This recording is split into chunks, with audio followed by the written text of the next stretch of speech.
What's up, Tailgaters? You're in the booth with Tailgate Nate today. Welcome to my channel. It is Big 12 Day here on my channel. We're going to be previewing the three huge matchups taking place in the Big 12 this week towards the top of the standings, and we're going to start with this one. A lot of teams still control their own destiny to get to the Big 12 championship game. These two are two of them. The reigning Big 12 champ Kansas State Wildcats are traveling to Austin to go up against what the College Football Playoff Committee thinks is the best team in the Big 12, and that is the Texas Longhorns. This is going to be a really fun one from Austin. We're going to dive into it in just a little bit, but before we do, I got to say thank you for all the support the channel has seen as of late. It does mean a lot to me, and if you want to show your support for the channel, if you want to continue to show your support for the channel, biggest way of doing that, hit the subscribe button, ring the bell so you know when videos get uploaded. It's the biggest way to help support me, but you're also doing a huge way by watching the video right now, and you can do more by liking, commenting, sharing, and anything else that you guys may be willing and or able to do to help me support this channel. Again, whatever you guys are able to do to help interact and support the channel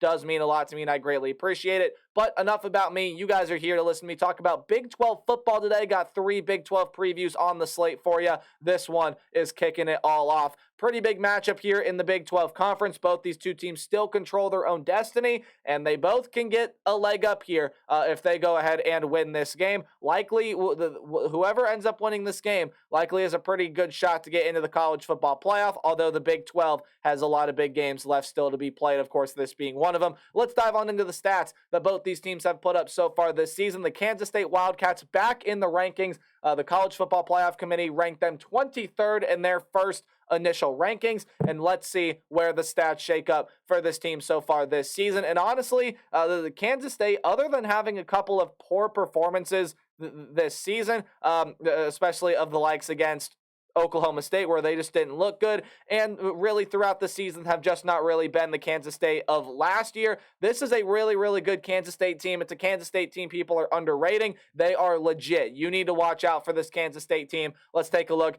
at their offense. Will Howard has been the quarterback for them this year, and again, he has had some good and bad moments, but the stat line is still a pretty solid stat line for him. 1,628 yards, 14 touchdowns, and 7 interceptions on the season on around 63.5% completion percentage. But really the star of this team, and you kind of wondered how this team was really going to look without Deuce Vaughn. Were you going to be able to have the same pop in the running back room that you had last year? Well, DJ Giddens has answered the call. He has been phenomenal. 722 carries, 7 touchdowns. You do have Trayshawn Ward back there, who's been really good as well. And then, of course, we all know that Will Howard can still get outside of the pocket and run. He has 6 rushing touchdowns, a long of 70 yards. He did have a 70-yard rushing touchdown. It's a really good offense on third down. They do a pretty decent job at limiting turnovers, and the offensive line, although that number may not show it, this is one of the most talented offensive lines in the entire country. When you take a look at the defensive side of the ball, yes, again, they've had their lapses and they have had their moments where they haven't really quite looked like themselves. But for the most part this year, I mean, the stats do not lie. Under 16 points per game, under 350 yards per game. You are allowing only 29% conversion rate on third down. That's one of the best marks in the country. We'll take a look at another best mark in the country here in a little bit. They do a great job at creating pressure to the quarterback. They have 19 sacks so far this year, going to be led by that defensive end in Khalid Duke. Also Matlack there as well. 5 sacks for Duke and 4 sacks for Nate there on the season. So this is a group that's really able to provide pressure to the quarterbacks. They do force some turnovers there as well. Oh, and speaking of that defensive front being able to create pressure on opposing offensive lines, yeah, they're able to create pressure in opponent backfields as well. They're a pretty good rush defense as well. So this is the Kansas State team that you take out all of the inconsistencies, you take out just some of the poor performances, especially that one against Oklahoma State about a month ago. This is a really, really good Kansas State team, and make no mistake, this team is legit. They will be able to compete with the Texas Longhorns. Again, though, on paper, you feel like Texas definitely has a little bit, on paper, especially offensively, you'd feel like Kansas State has a little bit of an edge. But when you take a look at what this Texas team has done all year long, it has been phenomenal. They're averaging 34.5 points per game, 450 yards per game, and a big part of that has been Quinn Ewers through the air, but again, he is injured and likely will not play in this game against Kansas State. So that means Malik Murphy will be stepping in, and he had his good moments in the game against BYU on the season, 217 yards, 2 touchdowns, and 1 pick. Both those 2 touchdowns and 1 interception came in the game against BYU, and he's only been sacked 1 time. He only got sacked 1 time in that game there against the BYU Cougars. Meanwhile, this Texas offensive line as a whole, yeah, you could do a little bit of a better job there in pass protection. However, when you go ahead and you take a look at this Texas offense, it has pop everywhere. There's a lot of really good players here. Brooks leading that backfield. He has been a workhorse all season long for the Texas Longhorns. Jonathan Brooks, 923 yards, 7 touchdowns on the season. And this team has a loaded wide receiver room as well, led by guys like Xavier Worthy, A.D. Mitchell, the former Georgia transfer, Jatavion Sanders, that tight end, Jordan Whittington, Jonathan Brooks out of the backfield is a solid pass catching option, and I could go on and on all of the depth that this team has at the wide receiver position. This offense is legit. It's really, really good. It's going to be a good challenge for this Kansas State defense, but this Texas defense as well has stepped up, played really, really well. They're forcing turnovers. They're a really good third down defense, also one of the best marks in the country. They're able to generate pressure, and the thing, again, that has struck me with Texas this year is they are not playing down to their level of competition for the most part. And you take a look at those defensive numbers, under 330 yards per game, hovering right around that 16-point per game mark, much like what Kansas State much like what Kansas State's defense has put up so far this year. And Texas as well, also a very, very good run defense, under 100 yards per game on the ground allowed by this Texas front that has played really, really good. It has a lot of phenomenal talents there, especially on the defensive front. And the secondary has played really, really well up to this point this year as well. 9 interceptions, 27 passes defended this season for Texas. This is definitely going to be a really, really good battle. On paper, looks to be a pretty even matchup. And I do think that is what we're going to be able to get from Austin, which leads me into my what to watch for, keys to the game, whatever you want to call it. It's just some things I think you should keep an eye on when you watch this one, and I highly suggest you tune in to this one. I believe it's the big noon kickoff game. Again, we'll find out here in just a little bit. Will Howard's going to need to take some deep shots in this game. I had spoke earlier on, look, coming into the year, you wondered if you were going to get that same pop at running back because Deuce Vaughn was gone. And DJ Giddens has delivered that. Trayshawn Ward has been there as well as a guy that can deliver some pretty good blows in the run game.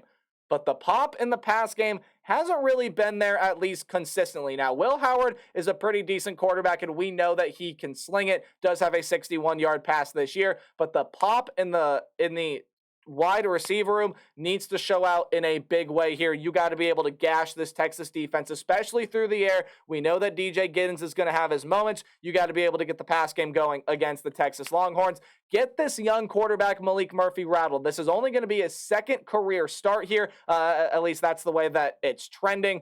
He's going to be the guy for Texas in this game. Now, he has an embarrassment of riches of playmakers, but you can't let him get it to the outside on these playmakers. That's what Texas loves to do. They love to stretch you out. They love to work the boundaries, and they have the playmakers that can turn what would be a 15-yard gain into a 45-yard touchdown just because of how explosive these playmakers are. If you can prevent Murphy from getting it to those playmakers, get in the backfield early, create havoc, get him rattled. I know it's going to be a home game for him, but if you can still get him rattled, that's going to provide a really, really good benefit to this Kansas State team. And don't underestimate this team. I have said it multiple times throughout this video, guys. Kansas State is legit, and they can beat you in any way they want. If you want to air it out against this team, good, they can defend it. If you want to try to run against this team, good, they can defend it. This is a Kansas State team that they can even beat you in any way they want to offensively as well. Now, does the pop in the pass game need to show up? Yes, but this team can still beat you.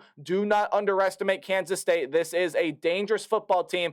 Texas does not want to underestimate them. And again, Malik Murphy did show his flashes, right? He definitely had a lot of very good moments there. in that pass game against BYU. Did it show up in the QBR stat? No, not really. However, Malik Murphy does have a lot of really, really good talent, has a lot of really, really good pieces, but now it's time for the real test. Can this kid be able to get it out to Jonathan Brooks in those flat routes? Is he going to be able to take those deep shots against this Kansas State secondary that, again, has had its inconsistencies, but for the most part has been pretty good so far this season? I mean, you take a look at what they've done: 7 interceptions, 27 passes defended for the Kansas State secondary this year.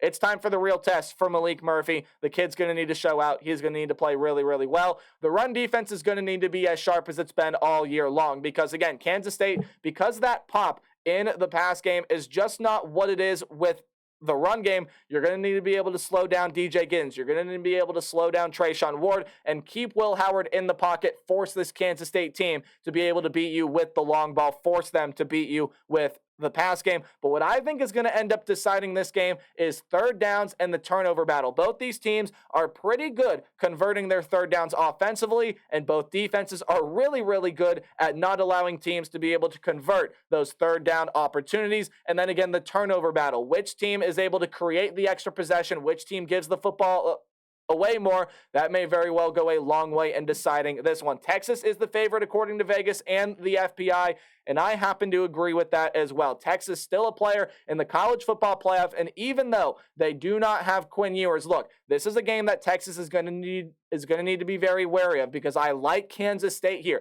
It's a really, really good spot. You have a lot of momentum. You've been playing really, really well. You go on the road against a Texas team that, albeit is good, but they don't have their experienced starting quarterback. Really all the recipes here for an upset. But guys, I think Texas simply has been playing too well. I think they have too many weapons. I don't think the pop in the pass game is going to be there all day long for this Kansas State team. And I think Texas and this young quarterback, Malik Murphy, going to be able to make the extra play. Maybe they're able to force the extra possession, the extra turnover. I do see Kansas State having a lead at some point in this game, but I do see Texas overcoming it, and they're going to stay alive in their college football playoff in their college football playoff hopes and be able to maybe solidify a spot in the Big 12 championship with a win here in this game. That's my opinions on it. Let me know what you guys think in the comment section down below. But hey, as always, remember to play hard but tailgate harder. I'll see all you guys in the next video. Goodbye.